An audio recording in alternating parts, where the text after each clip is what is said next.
Hello class 7th। आज हम last year का जो पेपर है मैथमेटिक्स का, आज उसका सी, डी और ई पार्ट सॉल्व करेंगे। लास्ट टाइम हमने ए, बी, सी पार्ट सॉल्व किए थे। आइए इसे सॉल्व करते हैं। और लास्ट में अगर आपको वीडियो पसंद आ रही है तो उसे प्लीज़ सब्सक्राइब और लाइक और शेयर कीजिएगा। देखिए, हमारे पास जो क्वेश्चन था, सी सेक्शन हमने स्टार्ट करना था। एग्जाम में आप सेक्शन सी को डालेंगे। क्वेश्चन कह रहा है कि Varun divides a circular disc of radius 7 centimetre into 2 equal parts. What is the perimeter of each semi circular shape disc. देखिए, हिंदी में भी इसको समझिए। वरुण ने एक 7 सेंटीमीटर की जो त्रिज्या है वृत्ताकार यानी डिस्क को, तश्तरी को दो भागों में बांट दिया, तो जो अर्धवृत्त बनेंगे तो प्रत्येक का उसका परिमाप ज्ञात करना है यानी पेरीमीटर। अगर कोई भी डिस्क है वो इस सर्कुलर शेप में होगी, जब वो इसे दो बराबर पार्ट में तोड़ेगा तो आप उसको देखोगे कि वो इस तरह से टूटकर वो ये आएगी। यानी आप आंसर लिखेंगे इसका क्वेश्चन नंबर 8 का। और ये जो क्वेश्चन है वो 3 मार्क्स के लिए है। तो perimeter of each semi circular disc, ये हो जाएगा आपके पास। देखिए, पूरे सर्कल का जो पेरीमीटर होता है वो होता है 2πr, बट ये सेमी सर्कुलर जो है वो आधा है, तो यानी जो इसका होगा वो हो जाएगा πr।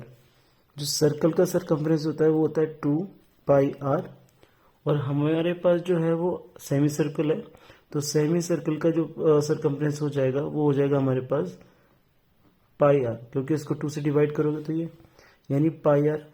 और साथ में इसके अंदर जब भी इसको निकालेंगे तो इसको हम डायमीटर को क्या करेंगे, ऐड करेंगे, तो प्लस का क्या हो जाएगा, डायमीटर। और आपको यहाँ पे जो गिवन है वो दे रखा है, इसके अंदर जो रेडियस दे रखा है आपको वो दे रखा है 7 सेंटीमीटर। तो आप देखिए, डायमीटर और इसके बीच में वैल्यू पुट करेंगे 22/7। रेडियस आपको दे रखा है यहाँ पे 7। डायमीटर आप जानते हैं रेडियस का दुगना होता है, डबल होता है, तो 2 इंटू आर लिख सकते हैं।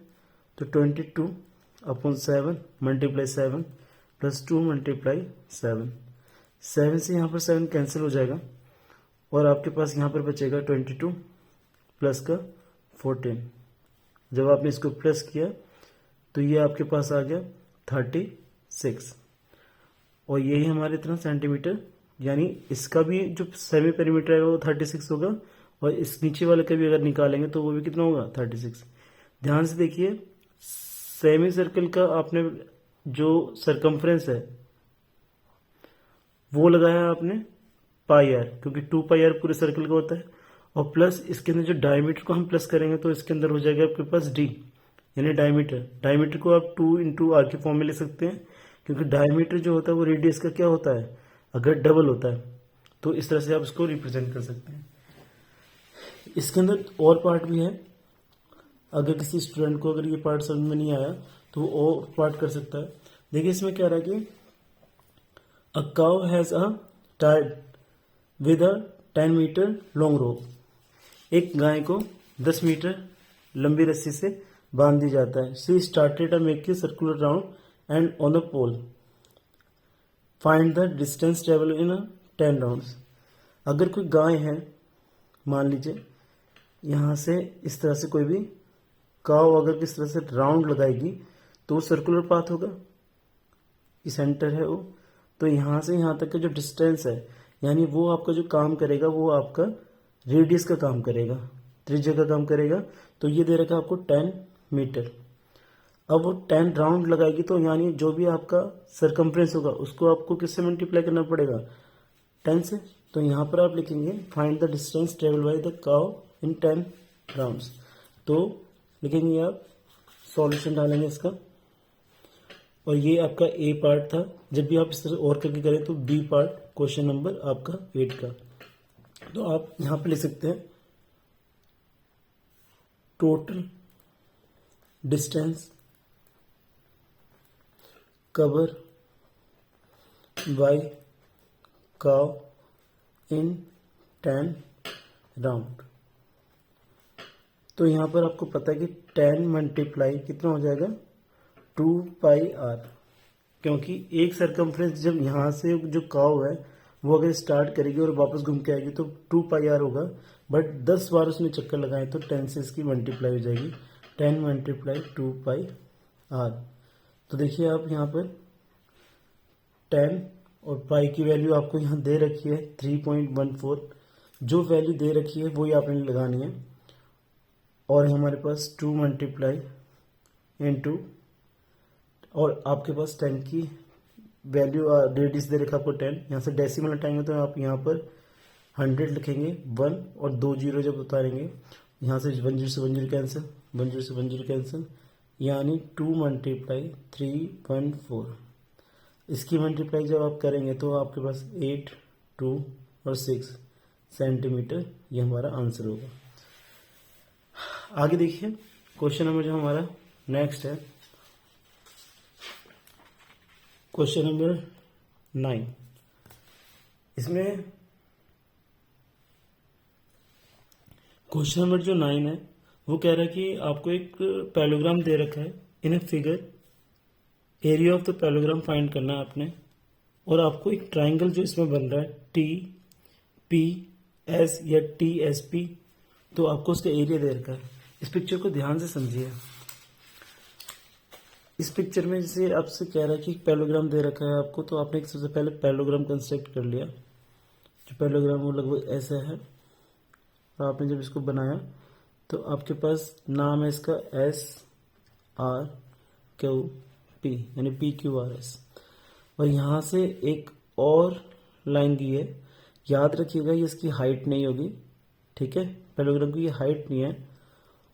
और यहाँ हमारे पास इसके अंदर दे रखा है ये 7 सेंटीमीटर, और ये भी आपको दे रखा है 7 सेंटीमीटर, यानी आपको जो PQ है वो दे रखा है आपको 14 सेंटीमीटर, 7 और 7, तो इस तरह से 14 सेंटीमीटर। और आपको एरिया दे रखा है इस ट्राइंगल का, तो एरिया ऑफ ट्राइंगल TSP ये गिवन है 21 सेंटीमीटर स्क्वायर। तो सबसे पहले आपको हाइट चाहिए होगी पैलोग्राम की, क्योंकि जो एरिया होता है पैलोग्राम का वो जो होता है पैलोग्राम का, अगर आप एरिया निकालेंगे तो आपको चाहिए होगा बेस इंटू हाइट। तो बेस तो आपके पास PQ है और हाइट आपको चाहिए होगी इसके अंदर। तो हाइट निकालने के लिए आप ट्राइंगल का यूज करेंगे, क्योंकि ट्राइंगल का जो एरिया होता है 1/2 बेस इंटू हाइट होता है 21 सेंटीमीटर, आपको ये गिवन है। बट ट्राइंगल का जो बेस होगा वो क्या है, ये वाला बेस है यानी PT, तो 1/2 PT और H यहाँ पर हो गया 21 सेंटीमीटर उसका। तो यहाँ पर आप जब आप वैल्यू रखेंगे तो ये आपके पास आ गया 7 मल्टीप्लाई H इजकल 21। अब आप देख पा रहे हैं जो डिवाइड में है वो मल्टीप्लाई में चला जाएगा, और ये जो मल्टीप्लाई का था वो नीचे आ जाएगा। 2 यहाँ पर डिवाइड का था तो 21 के साथ मल्टीप्लाई में आ गया, और ये जो 7 यहाँ पर मल्टीप्लाई में था यहाँ पर डिवाइड में आया। 7 1 जा 7, 7 3 जा, तो आपके पास जो 6 सेंटीमीटर वैल्यू आ गई किसकी, H की, 6 सेंटीमीटर। अब आप इजीली एरिया निकाल सकते हैं किसका, पैलोग्राम का। तो लिखेंगे area of parallelogram equal to base into height, और जो आपके पास बेस आया है वो है आपके पास 14 और 6। जब आप इसको मल्टीप्लाई करेंगे तो 6 और 5 कैरी, तो ये आपका यहाँ पर कैलकुलेट, जब आप इसको इससे मल्टीप्लाई करेंगे 14 को और 6 को जब मल्टीप्लाई करेंगे आपस में तो 14 6 जा सीधे आपका क्या आ जाएगा 84। याद रखिएगा आपके पास जो सेंटीमीटर है, सेंटीमीटर स्क्वायर में आपका एरिया आ जाएगा। तो आपका जो एरिया है वो आपसे पूछ रहा था, ये 3 नंबर के लिए क्वेश्चन है, यानी 2 काम आपको करने पड़ेंगे। सबसे पहले अगर आप डायरेक्ट करना चाहेंगे तो आप नहीं कर पाएंगे। कई बच्चे देखते हैं कि 7 की मल्टीप्लाई ही कर देंगे, तो इस तरह से नहीं। जो आपको ट्राइंगल का एरिया दे रखा है उसकी हेल्प से आपने वो एरिया निकालना है। इससे आपको हाइट निकल के आएगी और हाइट से आपने वो निकालना है। आगे देखिए, आगे क्वेश्चन जो है हमारे पास वो क्या है। नेक्स्ट क्वेश्चन ग्राफिकल है, बहुत इजी क्वेश्चन है। देखिए डाटा हैंडलिंग का क्वेश्चन है, आपसे पूछ रहा है इसमें। आप सबसे पहले समझिए, in a 1 week the level of the water in Yamuna show by bar graph. ये जो बार ग्राफ के थ्रू दिखाया हुआ है कि जो वाटर लेवल है मंडे को कितना था और ट्यूसडे को कितना था, ये सारा आपको दे रखा है यहाँ पर। तो आइए इसको सॉल्व करते हैं।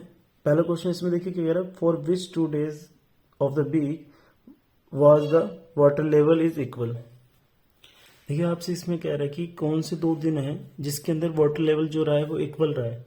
तो आप यहाँ पर देखिए ध्यान से कि जो वाटर लेवल है वो हमारा जो इक्वल रहा है वो 2 सेम डेज हैं। यहाँ पर आपका थर्सडे और यहाँ पर सैटरडे, दोनों के दो जो वाटर लेवल है वो 205 का रहा है। तो आपके पास जो आ जाएगा आंसर में थर्सडे एंड सैटरडे, ये आंसर हो जाएगा। Question number second, find the difference between of the water level on Tuesday and Wednesday. तो ट्यूसडे और वेडनेसडे को जो वाटर लेवल रहा है, देखिए यहाँ पर ये जो है यहाँ पर 204 का ट्यूसडे को और वेडनेसडे को जो रहा है वो 206 का। तो difference between Wednesday and Tuesday, ये आपका है यहाँ पर 206 माइनस के 204, तो ये हो जाएगा आपके पास 2। ये सारे जो डिस्टेंस दे रखी है वो मीटर में दे रखे हैं, तो आप मीटर लिखेंगे यहाँ पर आंसर में। आगे देखिए क्वेश्चन लास्ट है इसका, for how many days of the week was the water level higher than 204.5, यानी 405.5 से जो वाटर लेवल रहा है वो हाई कितने दिन तक रहा है। तो यहाँ पर देखिए 205 यहाँ पर है, यहाँ पर जो वाटर लेवल है वो 2 दिन हाई रहा है। एक जो है आपका थर्सडे और एक जो है 3 दिन यहाँ पर आए। देखिए यहाँ पे जो 204.5 आ रहा है वो यहाँ पर आ रहा है। तो इससे जो इतने भी दिन ऊपर एक्स्ट्रा है वो सारे 1 2 3 4, तो 4 डेज जो होगा इसका आंसर हो जाएगा। अगर आप डेज लिखना चाहते हैं तो आप लिख सकते हैं कौन कौन से डेज हैं, वरना आप सिर्फ 4 डेज लिखेंगे वही काफ़ी है। यहाँ पर आपके पास जो है आंसर में आ जाएगा वेडनेसडे। दूसरा आंसर हो जाएगा आपके पास थर्सडे,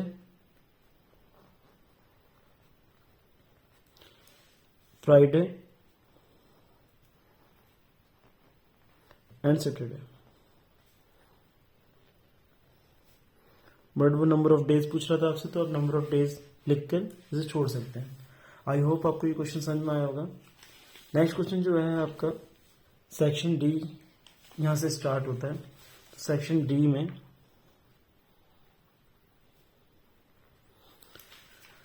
क्वेश्चन हमसे कह रहा है कि प्रूव दैट, आपको एक एल्जेब्रिक एक्सप्रेशन दे रखा है, इसको अंदर प्रूव करना है कि ये इसके नॉट इक्वल होगा। तो आपको यहाँ पर जो भी प्रूव करना है, तो आप सबसे पहले यहाँ पर देख लीजिए, a divides by v plus C not equal to a divide by v and plus a divide by सी।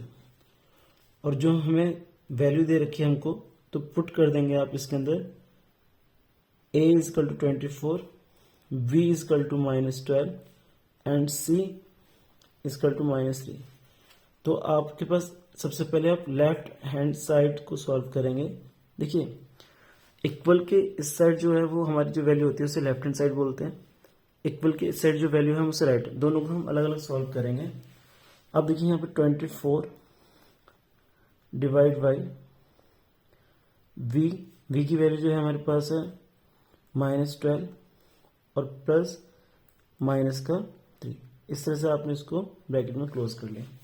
यानी ये जो हमने लिया है वो a divide by b plus का c हमने लेफ्ट हैंड साइड लिया है। a की जगह 24 रखा, b की जगह उसकी वैल्यू रख दी है -12 और c की जगह हमने रख दिया -3। सबसे पहले आपको इसमें जो फॉलो करना होता है वो फॉलो करना होता है आपको बोर्ड मास। तो बोर्ड मास में आपको पता है सबसे पहले हम ब्रैकेट को सॉल्व करते हैं, फिर उसके बाद जो इसका ऑपरेशन लगाते हैं, फिर इसके अंदर डिवाइड आता है, फिर इसके अंदर आपका मल्टीप्लिकेशन आता है, फिर एडिशन, फिर सब्ट्रैक्शन आता है। अब देखिए यहाँ पर 24 ऐसे लिखा। सबसे पहले ब्रैकेट जब सॉल्व किया तो हमने -12 माइनस प्लस आपका माइनस हो गया और हमारे पास 3 आ गया और यहाँ पर 24 डिवाइड बाई ये हो जाएगा आपके पास 15, वो भी माइनस का। अब आप यहाँ पे कैंसिल कर सकते हैं किसको, 3 की टेबल से 3 5 जा और 3 बन जा 3, 3 की टेबल में 3 8 जा 24, यानी ये जो आपके पास लेफ्ट हैंड साइड जो आई है वो आई है आपके पास माइनस का 8/5। अब देखिए यहाँ पर आप नाउ इसको पीछे करते हैं और अब आपके पास आएगा नाउ राइट हैंड साइड। तो ये आपके पास जो दे रखी है वो दे रखी है a divide by b bracket close a divide by c। तो a आपके पास था 24, डिवाइड करेंगे इसको आप -12 से, प्लस 24 डिवाइड बाई -3। जब आप इसको डिवाइड करेंगे 24 को 12 से और यहाँ पर 24 को -3 से, तो जब इसे कट करेंगे तो यहाँ पर 2 आ जाएगा माइनस का। जब इसको आप यहाँ कट करेंगे तो ये आपका 8 हो जाएगा और माइनस प्लस जो हो जाएगा वो -3 -8। अब यहाँ पर माइनस माइनस हो जाएगा आपके पास 10। अब देख पा रहे हैं यहाँ पर लेफ्ट हैंड साइड और राइट हैंड साइड जो है आपके पास दोनों आपने सॉल्व किया, इसको दोनों नॉट इक्वल आया क्योंकि आपके जो लेफ्ट हैंड साइड की जो वैल्यू आई थी वो आपके पास आई थी यहाँ पर माइनस का 8/5। तो माइनस का 8/5 लिखा आपने और यहाँ पर जो वैल्यू आई है वो आई है माइनस का 10। तो आप देख पा रहे हैं क्लियरली ये हमारा हो जाएगा आंसर। और ये आपका यहाँ पर जो आंसर दे रखा है वो आपको 5 नंबर के लिए दे रखा है। इसका एक और पार्ट भी है, अगर किसी बच्चे को ये समझ में नहीं आया हो तो और पार्ट देख सकता है। देखिए अगर आपको क्वेश्चन पेपर समझ नहीं आ रहा है, अगर क्वेश्चन पेपर देखने में दिक्कत हो रही है, मैं लास्ट में इस क्वेश्चन पेपर को आपको पूरी फुल स्क्रीन पे दिखाऊंगा, तो आप वहाँ से स्क्रीनशॉट लेकर कर सकते हैं।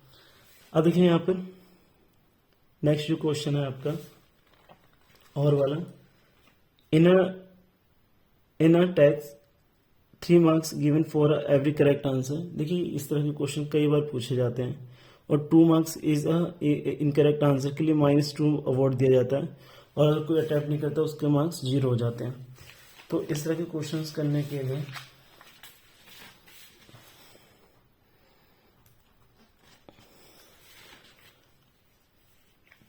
अब इसके अंदर कह रहा है कि if the student score is 20, correct marks is 12, then how many question did the answer incorrect.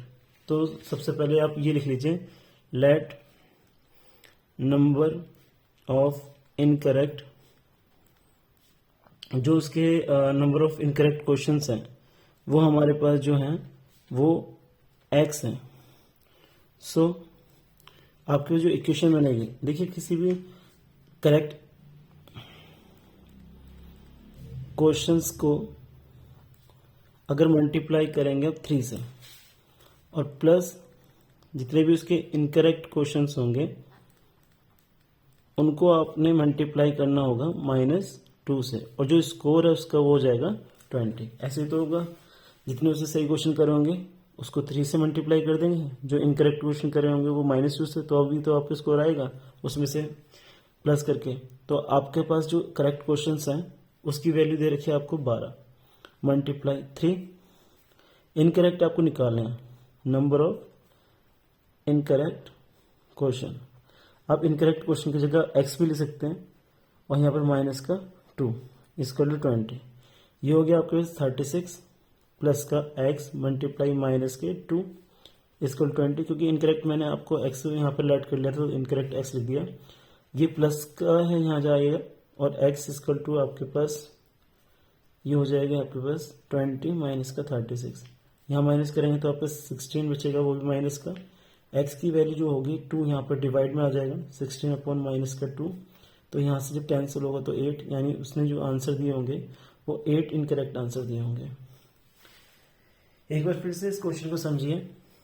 Question को पढ़ने, जब तक आप क्वेश्चन पढ़ेंगे नहीं तो आपको समझ नहीं आएगा। किसी भी टेस्ट के अंदर अगर 3 मार्क्स उसको करेक्ट आंसर के लिए दिए जाते हैं तो आप मान लीजिए करेक्ट आंसर जो करेंगे तो जितना भी स्कोर आएगा आपका, तो उसको 3 से मल्टीप्लाई करोगे तभी तो पता चलेगा। और उसके अंदर क्या रखिए -2, जो अगर गलत आंसर देगा तो इसमें नंबर इन करेक्ट क्वेश्चन जो है -2 है, तो हमने यहाँ पर -2 मान लिए। और इसको टोटल स्कोर जो है 20 है, तो यहाँ पर आपके पास जो करेक्ट क्वेश्चन है उसके नंबर दे रखे हैं 12। 3 क्वेश्चन उसके सही करने के लिए मिलेगा, यानी 36 के मार्क्स आएंगे। बट वो कितने क्वेश्चन गलत करता है कि उसके आंसर 20 हो जाते हैं, यानी कुछ नंबर कटेंगे उसके। तो यहाँ पर हमने x मान लिया उसको, और -2 दोनों को यहाँ पर प्लस का सिंबल इधर जाएगा तो माइनस का हो जाएगा, यहाँ 16 बचेगा माइनस का, और 2 इसके डिवाइड में जाके हमारा आंसर हो जाएगा 8। आगे क्वेश्चन जो है वो monthly sale of some electronic goods, तो ये आपका बार ग्राफ रिप्रेजेंट करना है।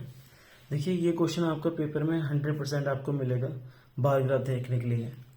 आइए इसको सॉल्व करते हैं। देखिए आपने सबसे पहले बार ग्राफ लेना है, और बार ग्राफ बनाने के लिए आपको स्कूल से एक ग्राफ शीट मिलेगी।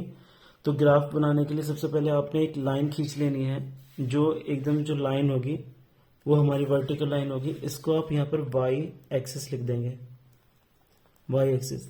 और यहाँ पर लिखेंगे आप एक्स एक्सिस।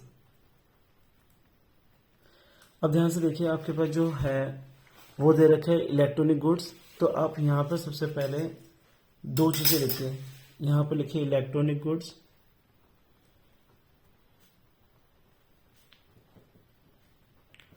और आपको यहाँ पर जो दे रखा है वो जो वाई एक्सिस है ये रिप्रेजेंट करेगा नंबर ऑफ यूनिट सोल्ड। देखिए ये इंफॉर्मेशन लिखना जरूरी होता है।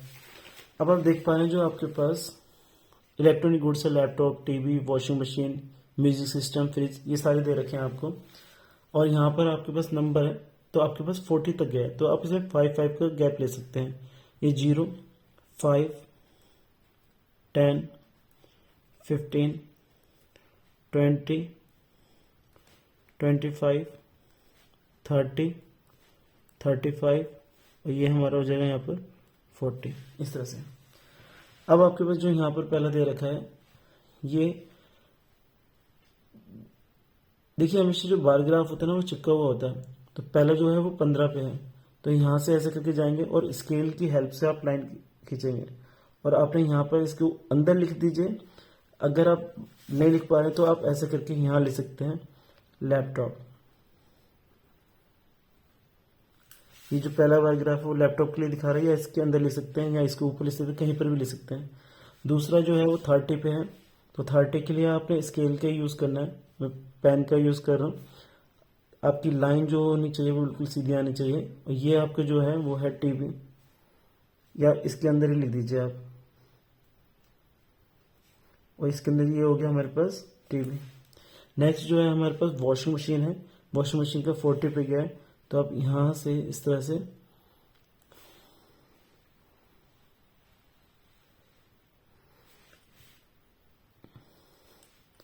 और आपने यहाँ पर जो लिखना है वॉशिंग मशीन।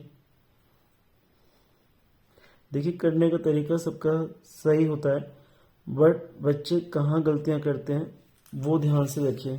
बच्चे रिप्रेजेंट करना भूल जाते हैं electronic goods, number of sold item, unit अलग अलग ले लेते हैं, 1 2 3 लिख देते हैं, फिर जो मर्जी कर कहीं पर कुछ भी मिला देते हैं।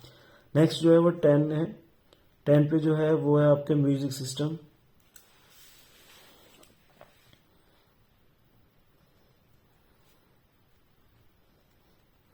म्यूजिक सिस्टम, और लास्ट में आपके 25 है, तो 25 आपका इस तरह से मिलेगा यहाँ पर। और आपका ये जो है वो है फ्रिज। देखिए अगर आप इस तरह से करके आएंगे बार ग्राफ में तो आपको बिल्कुल 5 नंबर मिलेंगे, बट याद रखिएगा ये जो लाइन खींचनी है आपने स्केल का यूज कीजिएगा। इस तरह से आगे हम बढ़ते हैं क्वेश्चन के लिए।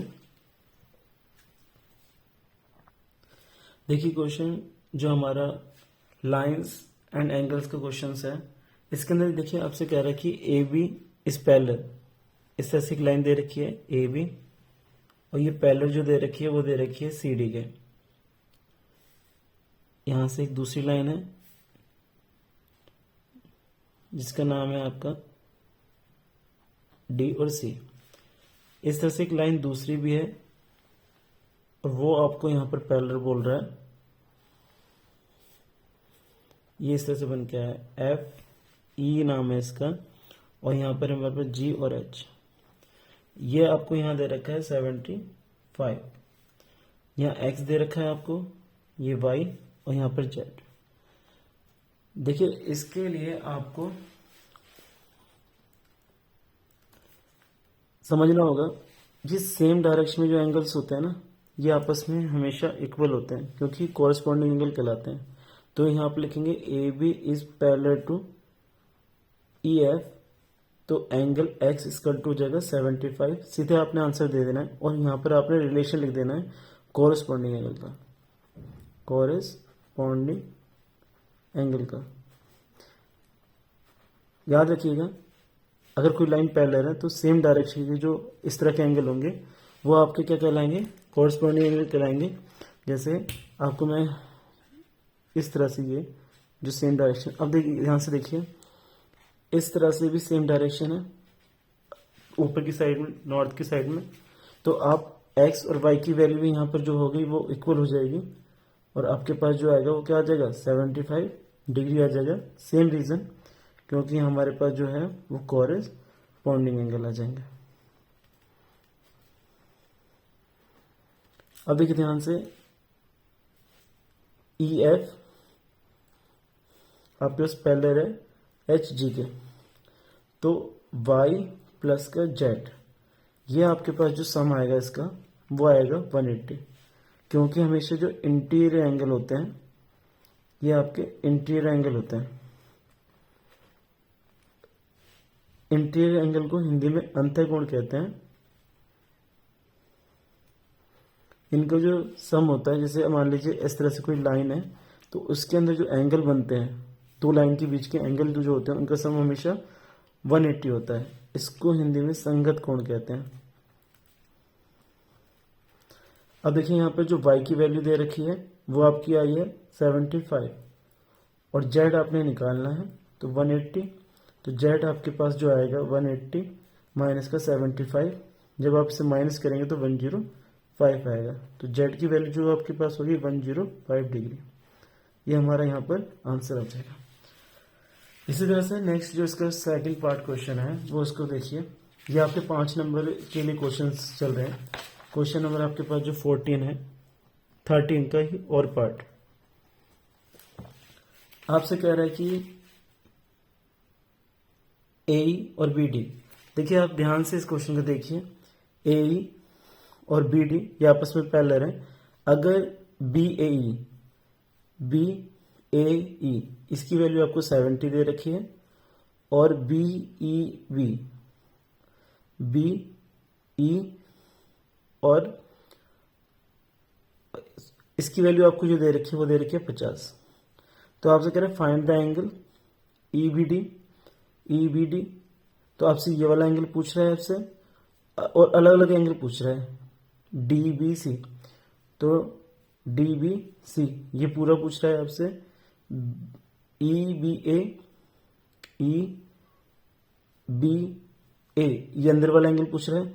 तो आप इसके अंदर आप रिलेशन निकालने के लिए ना आप इसका नाम एंगल 1, एंगल 2 और एंगल 3 दे दीजिए, जो भी आपसे एंगल पूछ रहा है। तो आपने यहाँ पर जो इसका नाम दिया है angle B E B D, तो इसका नाम आपने दिया एंगल 2 और इसका नाम एंगल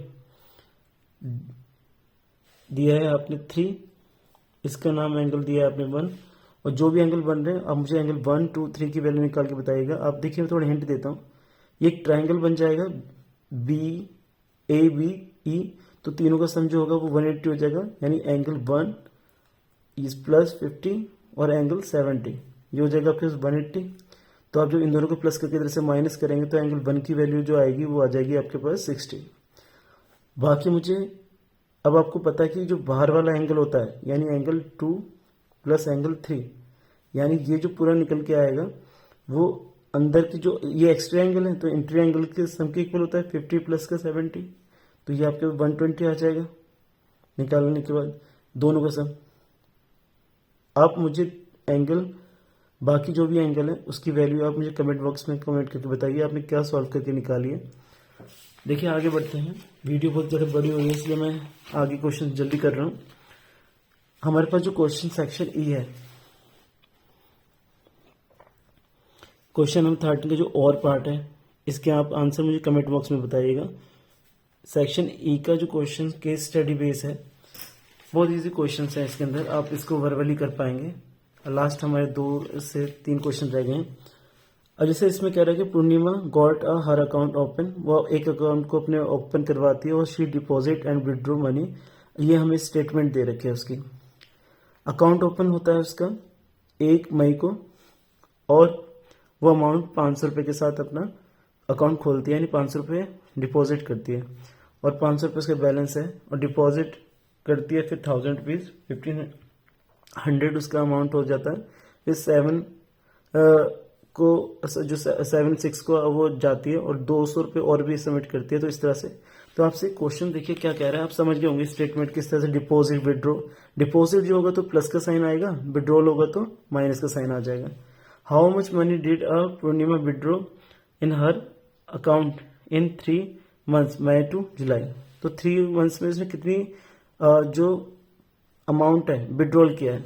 तो आप देखिए यहाँ पर सॉल्यूशन लिखेंगे और फर्स्ट पार्ट डालेंगे। आप देख पा रहे हैं यहाँ पर उसने जो पहले डिपॉजिट विड्रॉल किया है, तो विड्रॉल अमाउंट, जो विड्रॉल अमाउंट है वो है पहला 20 जून को किया था उसने, और यहाँ पर 2023 को कितना अमाउंट किया उसने 1300।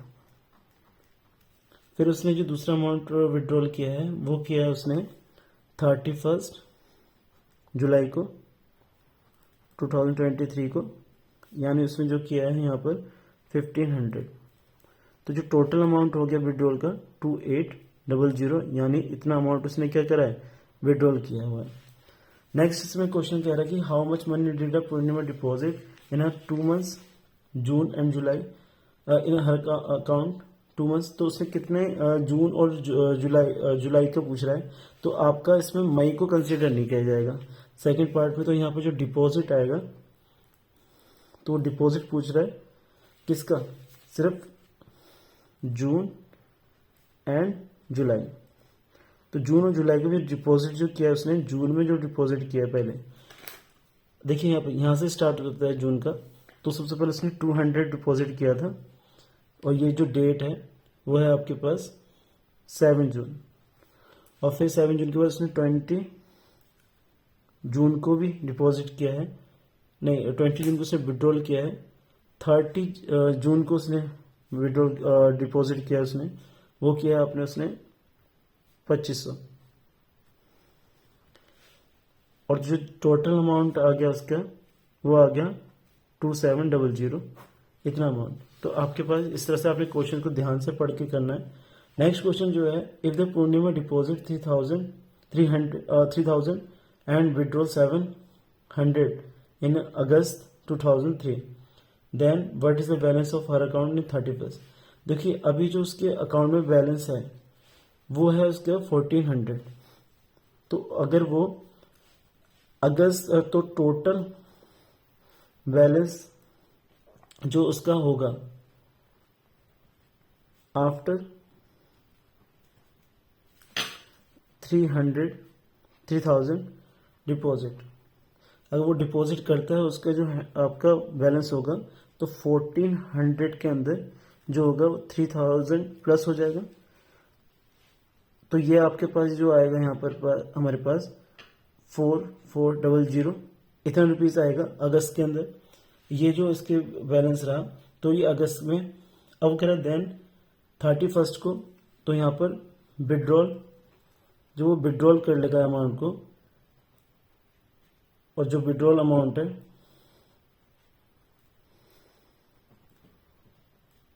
31 अगस्त को, तो हमारे पास 4400 में से 700 को हम माइनस कर देंगे।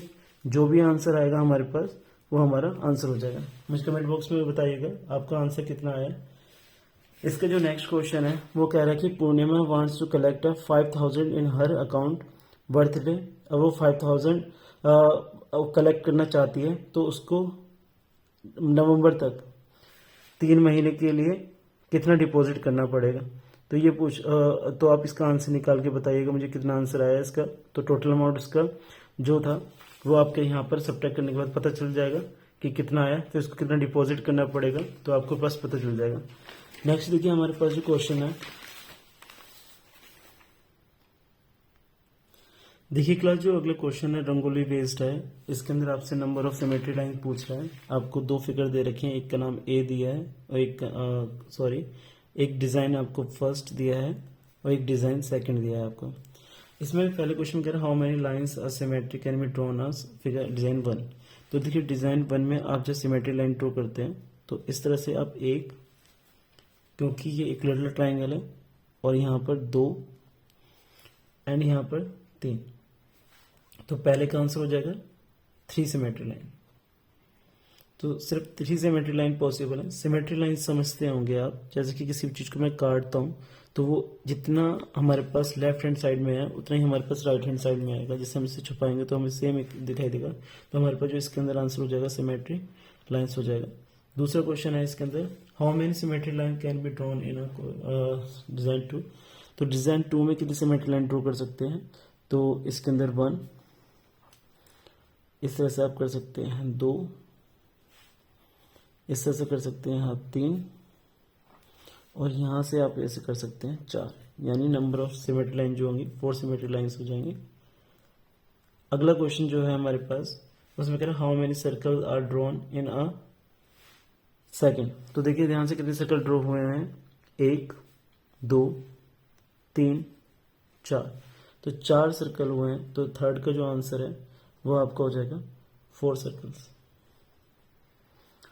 इसका और पार्ट भी कह रहा है कि name the mathematical shape of the use design first. तो डिजाइन फर्स्ट में जो शेप यूज हुई है, एक तो आपका ट्राइंगल है और एक आपका सर्कल है।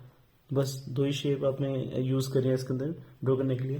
अगला क्वेश्चन जो है हमारे पास, इस तरह से आप सफाई से आप उसको सिमेट्री लाइन को ड्रॉ करके बताएंगे। जैसे 1 symmetry line, 2 symmetry line, 3 symmetry line, इस तरह से नंबर ऑफ सिमेट्री लाइन आप इस तरह करके दिखाएंगे अगर एग्जाम में आपसे पूछा तो। क्वेश्चन नंबर आपके पास 16 है, लास्ट क्वेश्चन है इस पूरे क्वेश्चन पेपर का। Priya and her brother Ayush was playing on Sunday, mother called them for lunch. उनकी मदर जो उनको लंच के लिए बुलाती है, तो रूम क्लॉक जो उनकी घड़ी में वो नोटिस करते हैं, तो हैंड वाज एट ऑन 2, तो 2 पे है। जो आवर की जो सुई है वो जो हैंड वो आपका 2 पे है, और जो मिनट हैंड है वो किस पे है, 12 पे, एंड सेकंड हैंड जो है वो 6 पे है क्लॉक। तो which hand is a common arm in A and B. तो आपको दिखाई दे रहा है, तो सीधे आपने इसका आंसर देना है। अगर वो क्लॉक है, देखिए ये 12 है, ये 6 है, ये 3 है, और ये हमारा 9 है। यहाँ पर 2 और 1, 4 एंड 5, 7 8 10 और 11। यहाँ पर इस तरह से ये आपको आवर्स का दे रखा है, और यहाँ पर ये आपको मिनट का दे रखा है, और यहाँ पर ये आपको सेकंड का दे रखा है। तो ये वाली जो आर्म है ये एंगल ए और बी में कॉमन है। तो इसका आंसर जो हो जाएगा आपके पास आपसे जो आवर एंड है वो हमारा क्या है, कॉमन है। तो पहले का आंसर क्या हो गया, एंगल ए और बी। ये एंगल ए बन रहा है और ये हमारा क्या बन रहा है, बी। तो इसमें ये वाली दोनों में कॉमन है, तो ये हमारा कॉमन हो जाएगा, यानी आवर हैंड। दूसरा करके which type of the angle है, तो एंगल ए का अपना टाइप बताना। देखिए जो भी एंगल अगर लेस देन 90 डिग्री होता है तो हमारे पास इसके अंदर जो आंसर आएगा, लेस देन अगर एंगल 90 है तो ये हमारा एक्यूट एंगल हो जाएगा, और अगर मोर देन होता तो हमारे पास जो लेस देन 90 डिग्री है तो हमारे पास ये जो एंगल ए है वो एक्यूट एंगल हो जाएगा। थर्ड का आंसर जो है आपके पास आपसे पूछ रहा है कि एंगल सी और एंगल ए बी ये क्या इक्वल हो गए, तो हाँ ये आपको दिखाई दे रहा है एंगल ए प्लस का बी, ये दोनों आपके यहाँ पर 180 हो जाएंगे क्योंकि ये लीनियर पेयर है। जो क्योंकि आपको पता होगा जब कोई सीधी लाइन होती है तो इसके अंदर जो एंगल्स होते हैं एंगल ए और बी ये आपका लीनियर पेयर होता है, तो आप यहाँ पर लीनियर पेयर ले सकते हैं इसको। और यहाँ पर एंगल जो सी है वो तो अपने आप में स्ट्रेट है, तो यहाँ पर लिखते हैं यस एंगल जो सी होगा वो angle A plus angle B के इक्वल हो जाएगा, तो ये हमारा आंसर ठीक हो जाएगा।